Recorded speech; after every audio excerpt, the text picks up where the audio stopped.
Hi, everybody. Welcome to another episode of Conversations with Geoff. Where our mission and our purpose, man, is to bring guests from all over the world that are willing to share their experience of life through the comeback, right? Man, leaving you with impactful information that you too can put to use right away, right? Giving you empowering solutions. Man, to use what I believe.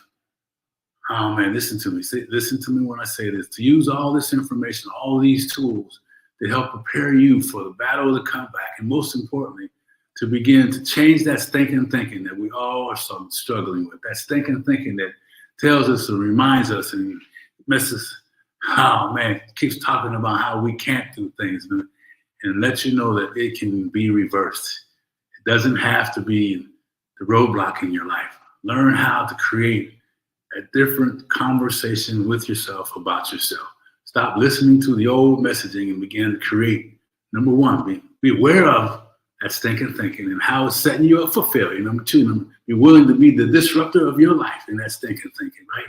Oh man, yeah, that's right. Be that disruptor. Stop it, in other words, right? Stop saying I'm so stressed out I can't do it. Stop saying, oh man, I failed before. Why do I think I can do it again? Stop all the stories that are part of your thinking, part of your process, and begin to change them.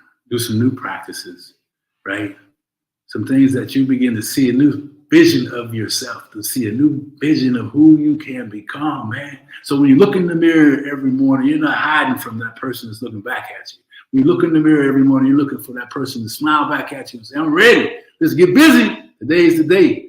No more thinking today, right? So anyhow, let me get to our guest speaker because we do this. And before I do that, my name is Geoff Tyson. I am the host of Conversations with Geoff. And I'm known as the Comeback King. And I got that name from people that have known me all my life and seeing how I've lived what I'm talking about. Right? First of all, being trapped by that stinking thinking for years and finding a new way to live. And I share that information with you and anyone else that understands the gift that we all have. When we look in that mirror, we can change how we see ourselves. Got to change what we see before we can change how we feel. All right. Hey, anyway, so our next guest, Conversations with Geoff. Oh man, this gentleman I've known for some years, and it's funny how life changes. We always kind of had a casual relationship, but now, recently we've been able to really talk, and man, he's just a powerful guy. I always admired him from a distance. Marty Goens is an artist, a playwright, and a writer hailing from Indianapolis, Indiana, Naptown. He's actively involved in his local community, serving as a community health advocate, certified Affordable Health Care Act navigator, and autism-like skills and educator. Additionally, he is the chairman of the Eternal Now Ministries, which is an organization that he runs, a non-religious 501c3 nonprofit committed to promoting mindfulness, spreading its inspirational messages, and implementing programs to help individuals. This man's all about giving back. This man's all about sharing what he can, man, to make things happen for people. Marty also serves as an advisor and board member for both nonprofit organizations and for-profit businesses, and the owner of BioClean Plus, a janitorial and cleaning supply business. He's also a partner of SQB Packaging Systems, LLC, and GSA, General Service Administration Scheduling. This man, got some stuff to share with y'all. So as I always tell you, make sure you get ready to plan to share this information. Take good notes, right? If you're doing a recording, go back and listen to it again. Ladies and gentlemen, let me bring Conversations with Geoff, our next guest and my friend, Marty Goens. What's up? Hello. Hey, what's happening, Geoff? It's an honor to be on your show, man. I love your format. I'm excited. Oh man, well, hey, we know you're a busy guy and you have a lot of choices, and to be able to get you on this piece, man, we really appreciate it, right? It's a priority, man. I'm sitting up listening to you, talk about everything. I'm like, when do I have time to sleep? But it's part of who I am, man. Ever since I was one of those kids, I stayed up late, woke up early. My mom never had to get me out of bed. I was already woke, And so I was just curious, man. So God has blessed me with an adventure of a life.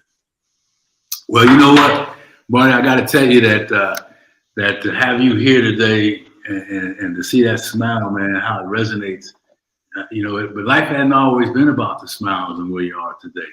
Oh, absolutely. And part of our show, Marty, is that, letting people know that, hey, they're not alone in the struggle. They're not alone in the house. True.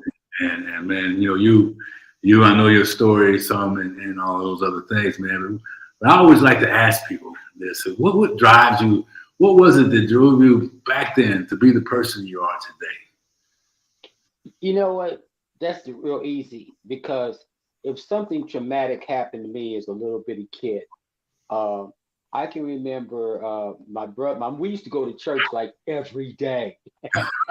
My mom was like, when I say every day, I'm talking about.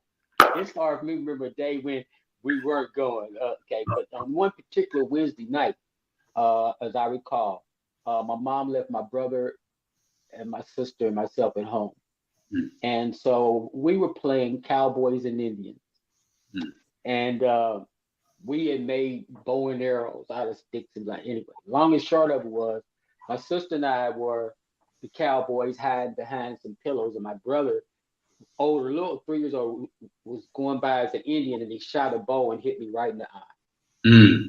And the long and short of it was, the one night we didn't go to church. Okay, so my mom came home with the minister and brought her home. And anyway, so I ended up going through a series of operations. Back in those days, when I'm saying those days, this had to be probably the late 50s. I was born in 52, so I was probably about 8 or 9 years old, I believe. And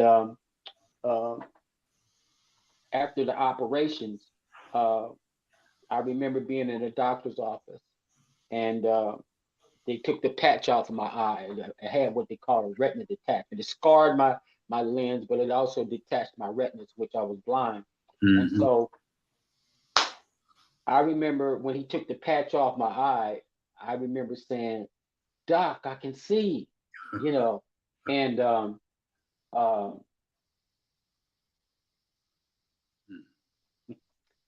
still emotional to me, because he looked at my mom and he said, "Yeah, some of that vision will probably come back. We hope it stays. But these are the things that I don't want him to do. I don't want him to play football. I don't want him to play basketball.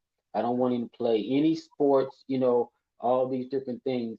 And I can remember all I heard as this kid was, "You can't do this."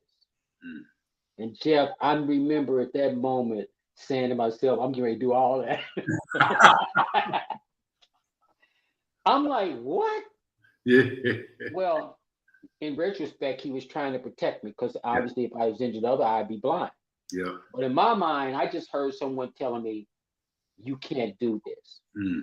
And that was the catalyst for me for the rest of my life, and everything that I've ever done is just like, you can't tell me what I can't do. Because I grew up in a spiritual believing that my mom's motto was always, God is first. You can do anything you want, and get your butt up out of bed and get busy. That was her basic.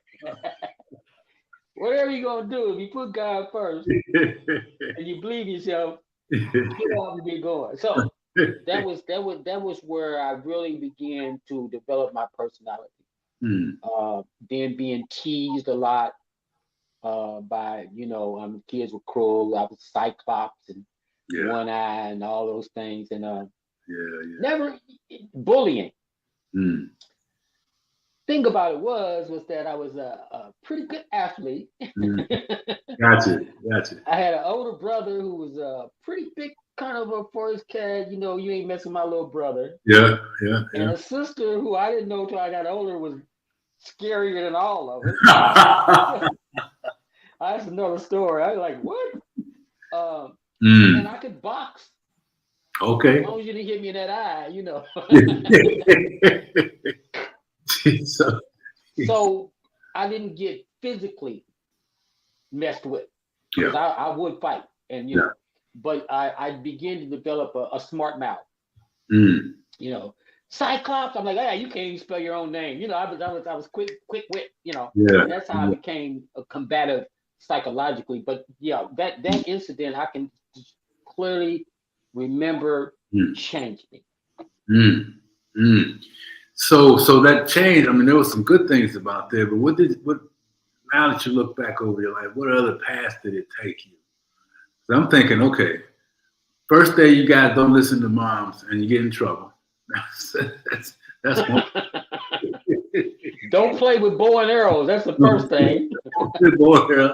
Don't aim things with points on the end and shoot at each other. I tell my grandson that too, right? They just make them soft, and they were still doing that. And then so you develop this attitude, which is profound because it's obviously helped you today. And don't tell me something. You use that as fuel. Oh. But what about the other stuff that was in that mix? You know, that wasn't necessarily so healthy for you. What other behaviors? Beginning, I was very shy. You know, I wasn't shy about action. Yeah. You know, like I went out for baseball because he said I couldn't. Made all stars, and then I was doing. I didn't even like baseball. I just want to show I could do that. You know. Yeah. Yes, I got it. Yeah. Girls, I was very, very. Guys would like to try to front me off. You know, in front of girls, and so I was very shy. You know, about with girls. But the craziest part about it, the girls would come to defend me. You know, it was like, "Shut up, boy!" You know, let me walk home. I'd be like, But I became shy around my self-confidence, as far as just the way I would look at myself. You know, then I was always very curious. Studied, loved to read, loved sci-fi and everything. But I was in class. I wouldn't raise my hand, wouldn't speak up, you know. And I remember when I was in grade school, we had at least 3 PhDs in grade school because back in those days they wouldn't allow them to teach in there, so they came back. Yeah. You know how that went. It was like, "Oh, we didn't mean for y'all to get that kind of education," you know, because they came back not only with knowledge but with experience and closeness. So anyway, one of my professors, Dr. Poland, who's very famous now, he was my math teacher, and he called me up in the 7th grade, and he asked me after school. He said, "Let me ask you a question." He said, "Why do you sit back there in the class all the time and act as if you don't know anything?" He said, "I'm looking at your grades and everything." So I'm shy. I'm like, I don't know. And he said to me, "Let me tell you something." He said, "I don't want you to ever let anybody make you feel ashamed for being smart." And I still didn't get over it then. I had a high school mate recently to tell me that she didn't even know that I was that academically, because I was quiet. I never said anything. I just passed my work in, got it back. Yeah.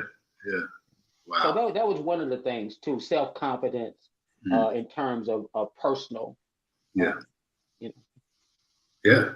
You know, I asked that question because I'm thinking, man, the story may be a little different in terms of the things that went on, but the feelings are still the same.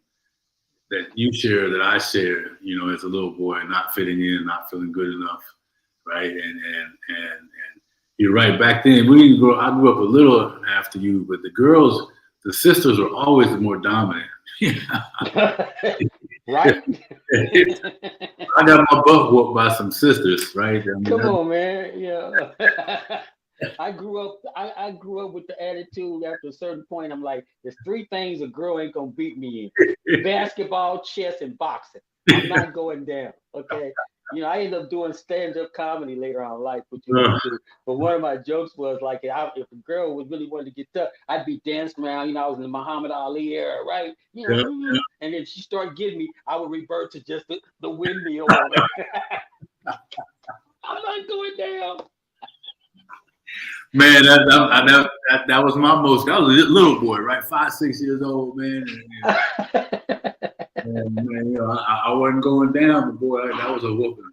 So anyway. Well, you know what? But just kind of a little sad note. One of the other things that manifests itself later on in life, traumatic, before I even injured my eye, was my babysitter. I was abused by my babysitter sexually, and physically. She broke my thumb, and so between that event when I was probably about I wasn't even going to school then, so I had to be about 4 or 5 years old, 4 years old, and I kept telling my mom, Mom, she making me do nasty things, and she's like, oh girl, and my mom was young, so finally one day I was walking up the stairs carrying an iron. Back in them days, irons were like anvils, right? They were big giant contraptions, right? And she pushed me and it went up in there and smashed my thumb. And that's when I finally. So those two things right there, kind of, yeah.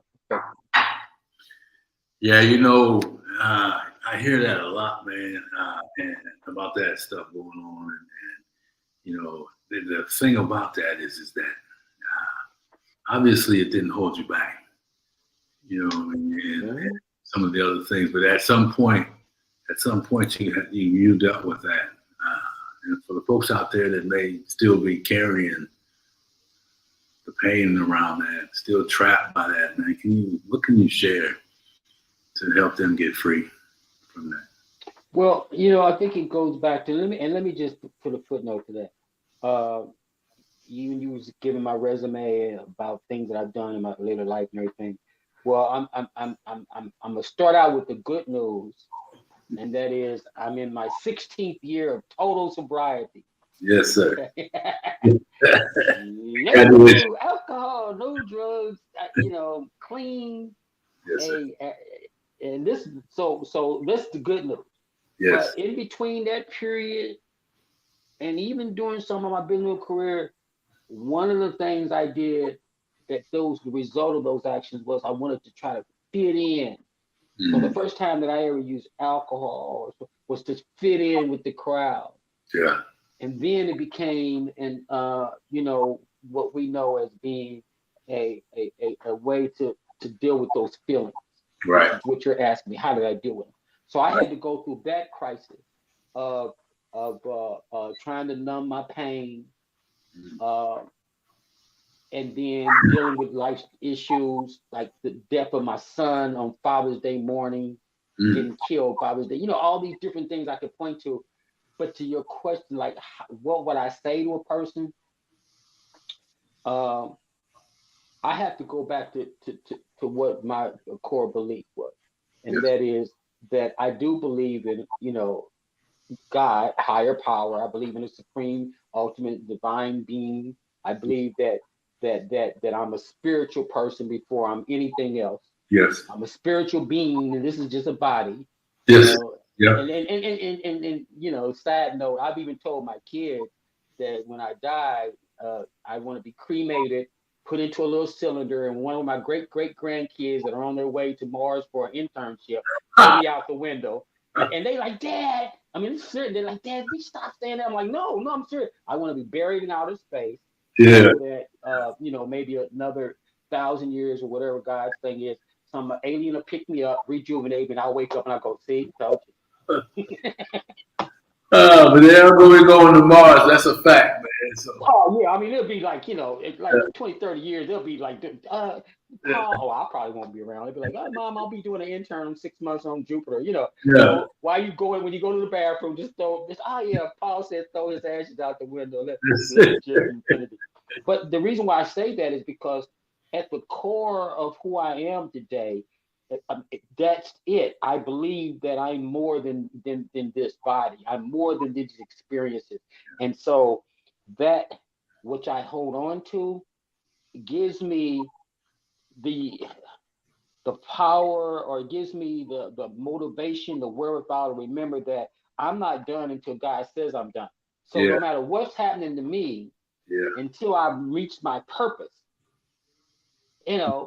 bring it. I'm like, Harriet Tubman, they hit her in the head with a 2x4. I'm still leaving. Still leaving. Not stopping. Yeah, I love her, man. She's a little bitty thing. They popped her upside the head. We leaving anyway. That's my attitude. No, you're not stopping me. That's right. So that's what I would say to anybody, whether you're dealing with personal issues, health issues. I just recently had a bout with prostate cancer. I'm 2 years now in total remission from that. 2.5 years, going on 3, cancer free.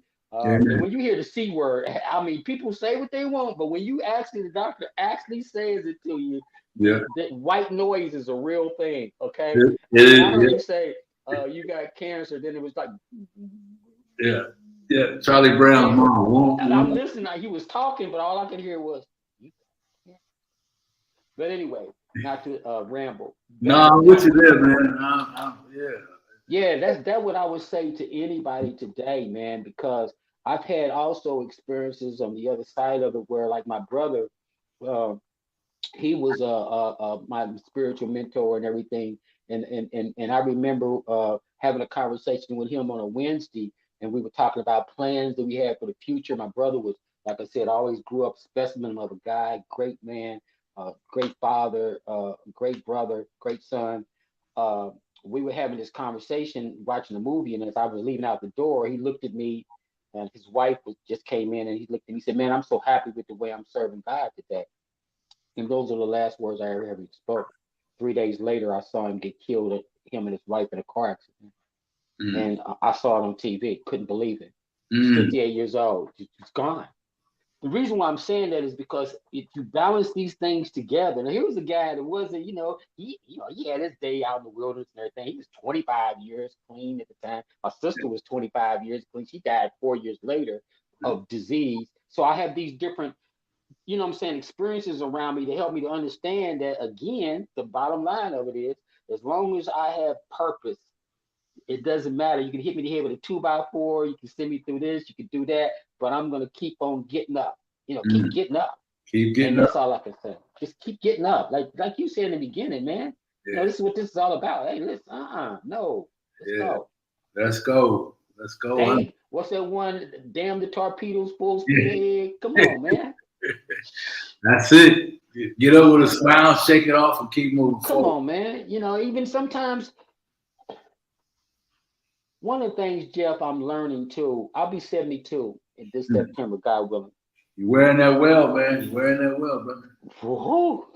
Ain't like I didn't try to, run through some walls, but I'm thankful for that. But the thing about it is that you start learning how, that's why my ministry is called The Eternal Now. The concept came to me that life is in the moment. Yeah. You're either thinking about the past or looking toward the future. And I was always wanting to be somewhere I wasn't. When I was in grade school, I wanted to be in high school. When I was in high school, I wanted to be in college. So after all these different experiences and going through a recovery and the NA program and getting back into my word spiritually, and I realized that the moment is where everything happens. And eternity is one moment that never ends. Matter of fact, that's the name of my book.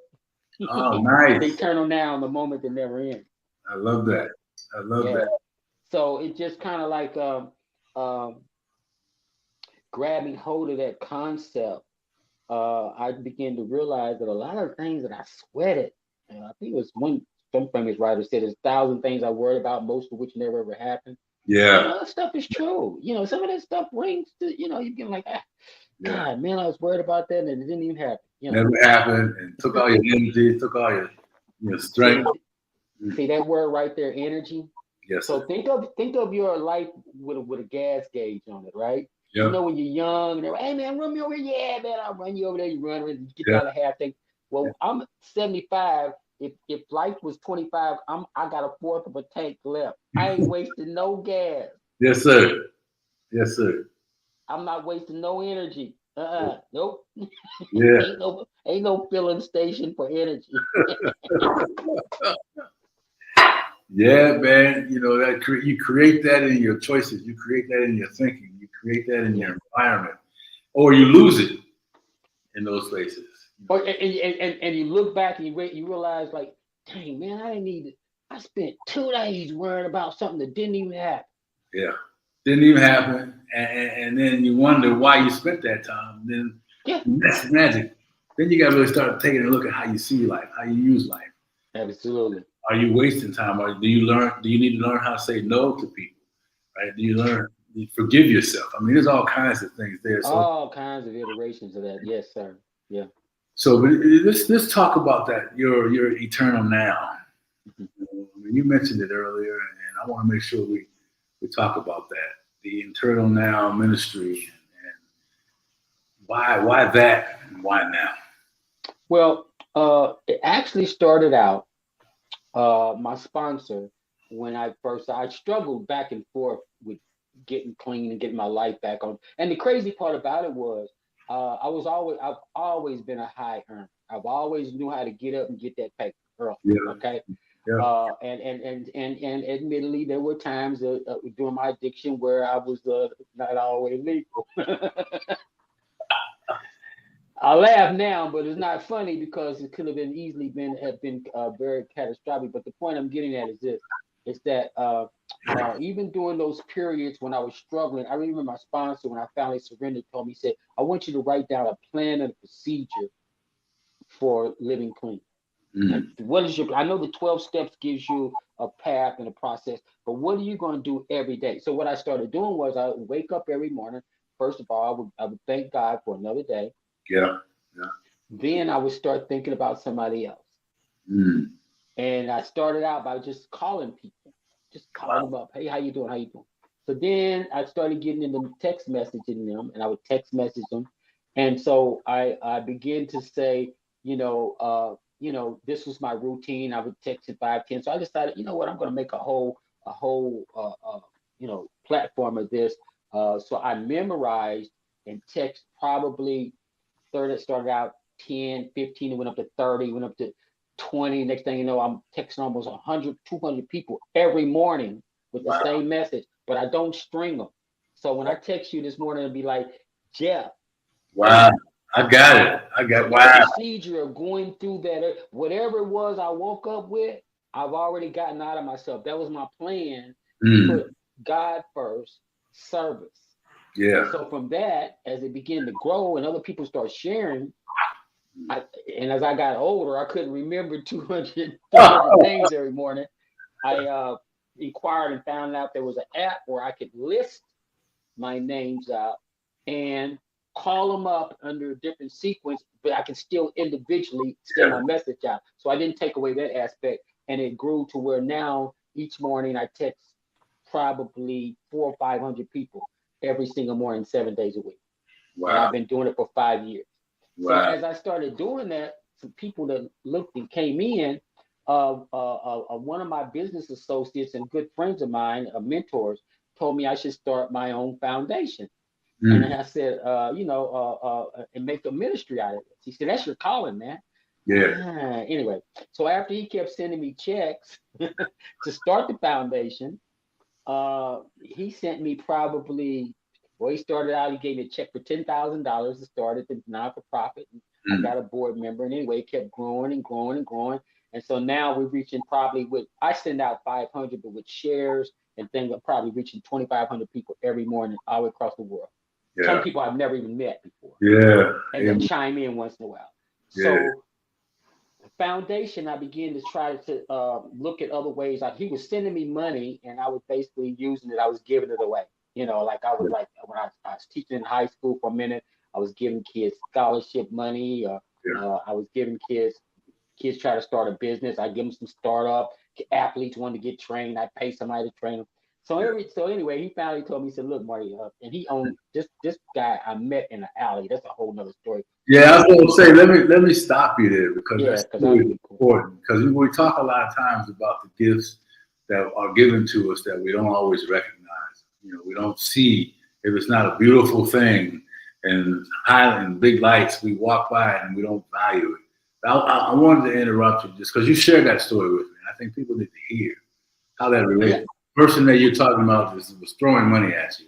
Yeah, it was gifting. He was gifting it to me, but this is the irony of it.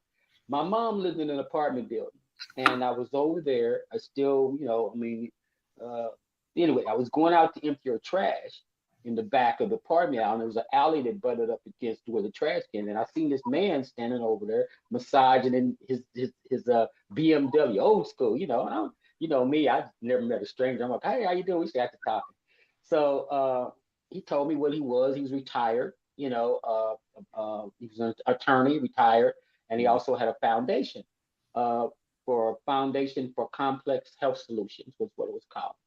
So anyway, I went over there. I thought about it. I said, man, I need a mentor. I went over, knocked on the door to his house. It was his wife's house then, because he lived in Morris Lake or Geis or something. But anyway, this was his girlfriend's house.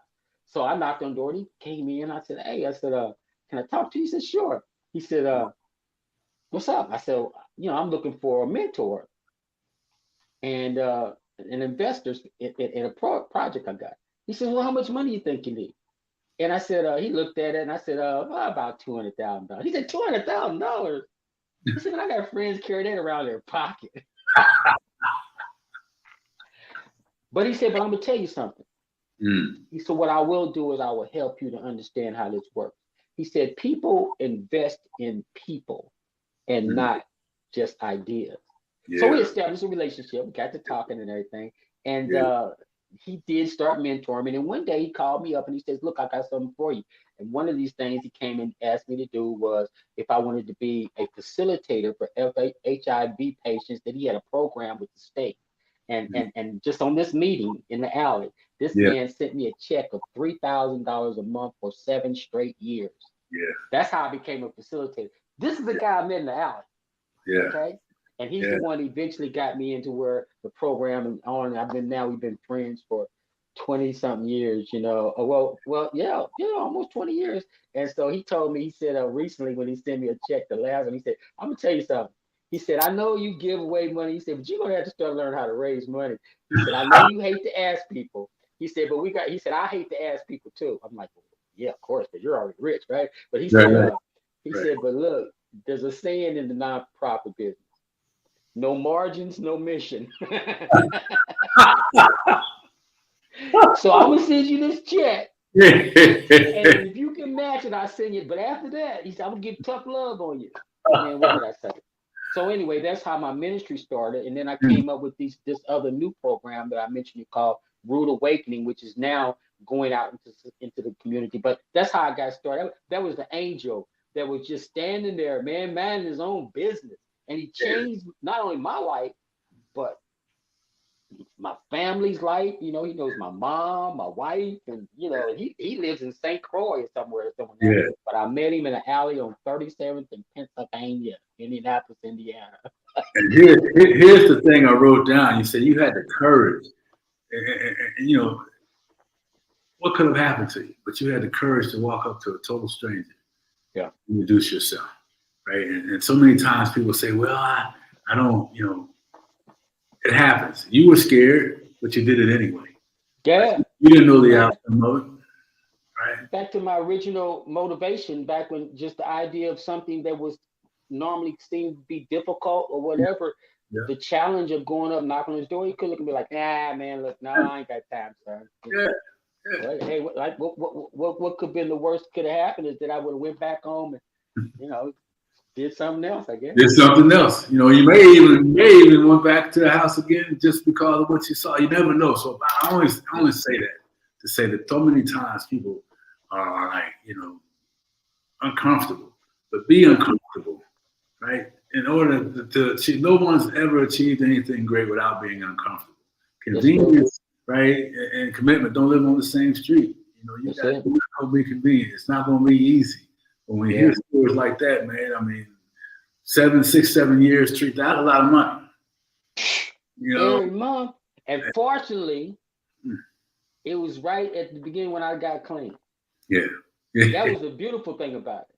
Because it could have easily just been going down the barrel. We know how that goes. That's right. But all those things, matter of fact, that was right after all those dynamics came together at one time. That was just 1 year after my brother had gotten killed. That we was going through a family trauma. Yeah. I was probably a year clean, 2 years clean. Mm-hmm. You know what I'm saying? And in the apartment that my mom lived in, I was walking through the garden and I met this lady was working in the garden. And me and her got into an argument or discussion about Obama. She was Republican. And so we're going back and forth. And I'm having fun with her. Yeah. And so as I walked away, she looked at me and said, well, we're going to vote for Hillary. This is the primary because we know we can beat her. And I said, I knew y'all was cheating. Her husband, who owned the apartment, called me, and I thought he was going. I didn't know that was his wife, and so he called me up. My mom said, "Andy's looking for you." I'm like, I knew he was. Anyway, long and short of was, he says, "Marty, we've been looking for a new manager for these apartments that we own, and my wife said she met this guy in the courtyard named Marty, and I ended up managing $4.5 million of his property for the next 7.5 years." So, man. and this is true, man. I can't believe this. This is the little kid with one eye. Yeah. the little one-eyed kid that didn't weigh 110 pounds. That's amazing, man. You know, and so it was, you know, it's not that wasn't luck that happened. No. You know, that was yeah. You know, I believe in that. You know, and I do too. Those stories. Hey, what's up, Isaac? How you doing, man? Thanks for stopping in. And just talking about recovery for a minute. You know, and the gifts of recovery. And you know, the thing that we don't talk a lot about is life after, you know, you walk away from that craziness. Oh yeah. From a professional level. Sure. You know, what is life like then? And you know, your stories resonate with the possibilities. Yeah, you know what's really crazy about that though? What's really interesting, shall I say?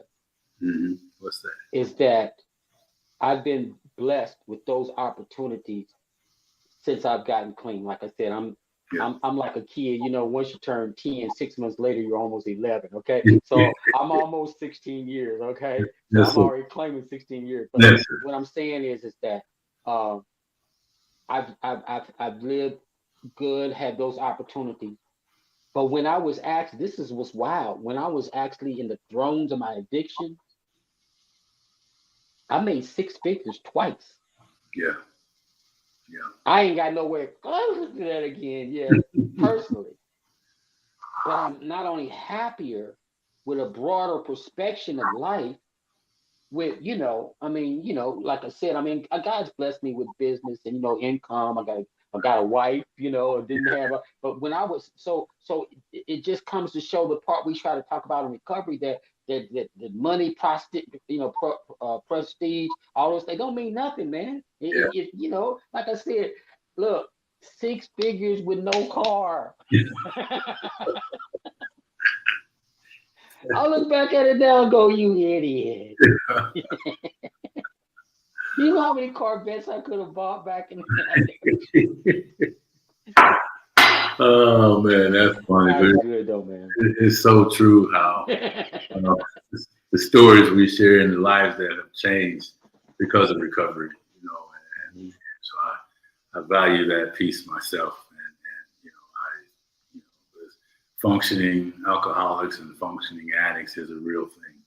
It is. And I'm living proof that was my journey myself. Right. You know. Yeah. So I know you know, and so I appreciate you sharing that, man. So you know, we kind of coming up on some short time left here, Marty, okay. And I really want to make sure that you get a chance to tell people how to get a hold of you, and you know, the thing that before you do that though, we were talking about things that were kind of in your spirit right before the show. I always like to ask that because that generally, you know, is something that needs to be discussed or at least brought up. You talked about, and I made a note of, a mental attitude of our generations, and you know, the despair and the woe is me and all of the negative, pessimistic thinking. Is your organization, that Eternal Now, does that support options? Does that help provide an atmosphere for folks that are in that space to kind of reverse that thing? Well, yeah, absolutely. The Rude Awakening program that I created was a result of basically a study. My background in education was in psychology and criminology. So I've always been a student of mental health, and I used to want to be a criminal lawyer, right? So Mhm. my education and things gave me a lot of insight about sociology, psychology, and things like that. So now the rude awakening kind of arose from me beginning to understand that our language is being used to control us, and unbeknownst to us, we don't realize how the words we use, the things we said, are by people who choose to manipulate us, are used to control our actions. And so I wrote a thesis and I submitted it to Yale University, Butler, professors there to vet it. And so basically, from that, I came out with this Rude Awakening program, which is basically addressed just how language, and our language and use of it, profanity and stuff, translates into violence. And so the Bible, for those, and whether you're religious or not, scripturally, God talks about, the tongue holds the power of both good and evil, and those who, love it will eat of its fruit. Now that has a kind of a meaning to it that is the basis, the genesis of my program, because what it talks about is this: if we don't understand how our language, and I'll use this word, and I'm this is at the tip of the spear. This generation uses the word nigger as a way of endearment and as a way of violence. Okay, and that's called double think. I don't know if you ever studied the Orwellian concept of new speak and double speak. I read it way back in the '60s, and I remembered it now. That what it is that we have, through over the years, allowed our community and people, not just blacks, not just rap, but to begin to use these little iterations of violence through language, that now is for a young kid not able to navigate, thus the name Rude Awakening, which teaches them to recognize when you put yourself in a precarious position, or about to be, understanding the dynamics of it, and giving you a tool to either to disengage or de-escalate and evolve. That's what RUDE stands for. And this program, right now, I'm taking it into a high school here. I've already been accepted. Matter of fact, they asked me to be I'm now a varsity basketball coach for one of the high schools here, assistant of spiritual mental health. And I'm using that as a platform to give people these tools in order to navigate through what I feel is a social, a mental health issue that also turns into violence. And so that's what the ministry is sponsoring. I've gotten contributions and donations, and I've written a curriculum that I'm going to be trying to get into the schools. That's pretty much the focus of my ministry right now, and that's what I'm hoping people will go to my website, read about it, and see. We're going to do a documentary. I'm going to do everything the doctor said I couldn't do. I'm going to make a movie. I'm writing books. I'm writing everything in curriculum, and I'm actually literally going out one-on-one and teaching staff, church members, and everything, reminding them what you and I grew up. Remember when we couldn't even say the word shoot? Because Yeah. the word shoot was too close to because we go, oh, you're going to hell. Well, Yeah. those vanguards have been taken down now. That you call your kid and you go, what? Man, you would have been smacked through the wall. So that's what this thing is about, and I'm so pumped about it. I just every day I'm working on it, and I've got an appointment coming up with two presidents, one of Cathedral High School and Ritter High School. Both of them want me to bring the programs into their school system. Man, that's beautiful because it's so necessary to give them an outlet, to create a safe place, Yeah. to help them recognize. High school, some say it's too late, but I believe it's never too late. I think it's Well, still. let me just say this real quickly too, because I know it's short. Here's the thing that I've come to understand as I started this program. I've been working on it for a couple of years and bringing it into the state. Somebody asked me one time, well, if we don't call each other nigga, what are we gonna say? Okay. I was like, I thought at first that was silly, but I thought about it. This is a young person understand, they don't understand the connotations of having two different, iterations of the word. But here's the thing, that was a very good point.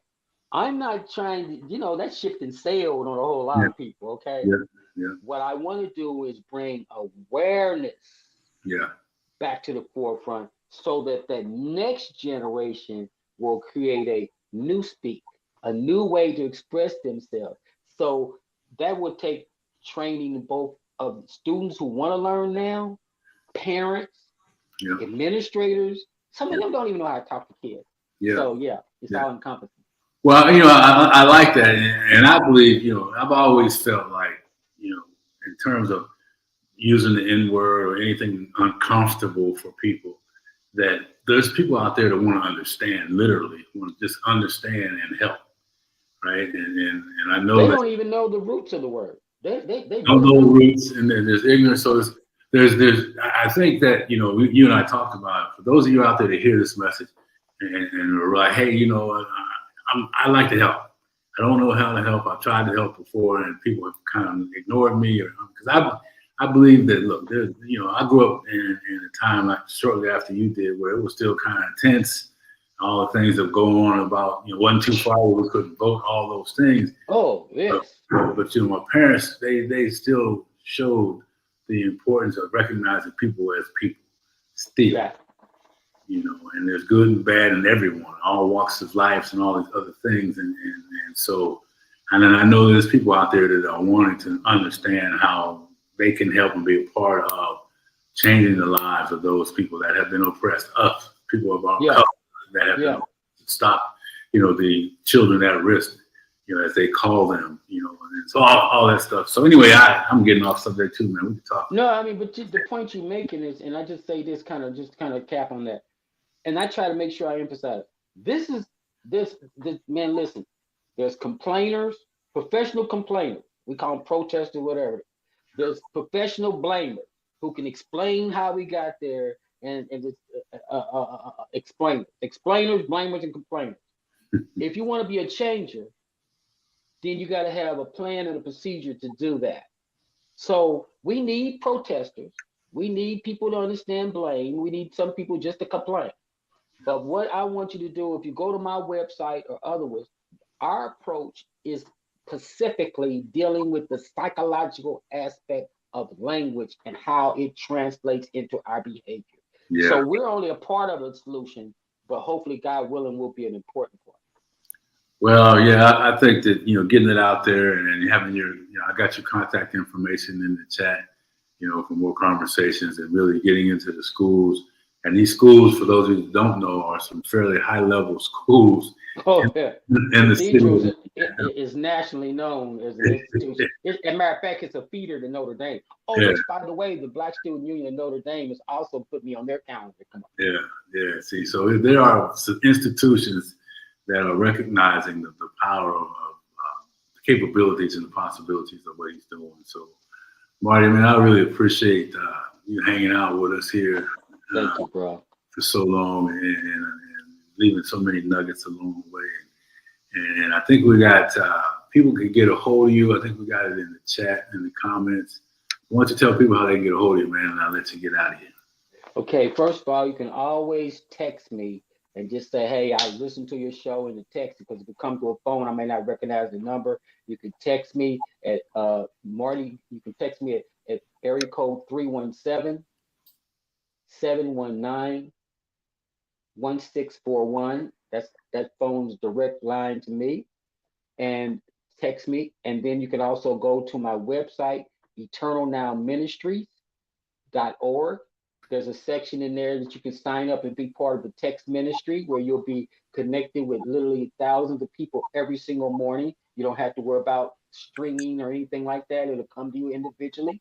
And then also you can read about the Rude Awakening program. And again, not only see what we're doing, but you can also put in requests. I travel anywhere, come anywhere, speak to any group. I'll send you literature, and I'm publishing textbooks as well as pamphlets on the subject. And like I said, I'm gonna make a movie about it. We're gonna do a documentary, seriously. And so anything you want to do, participate, me to come talk to a group, church, private, public, I'm all. Yeah, I love that.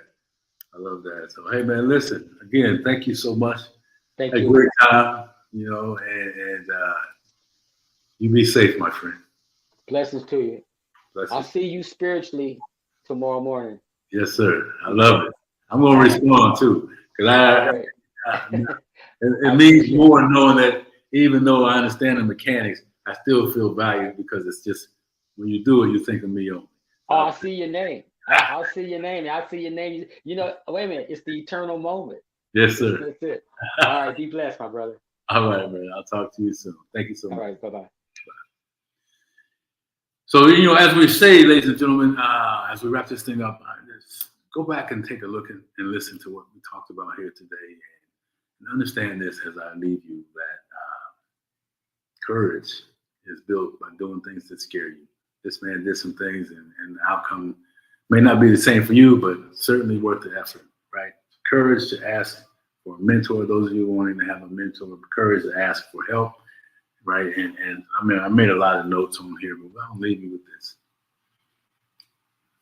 There's no reason anymore other than our self-doubt, our stinking thinking, limiting beliefs, that we can't change this thing called life in our favor.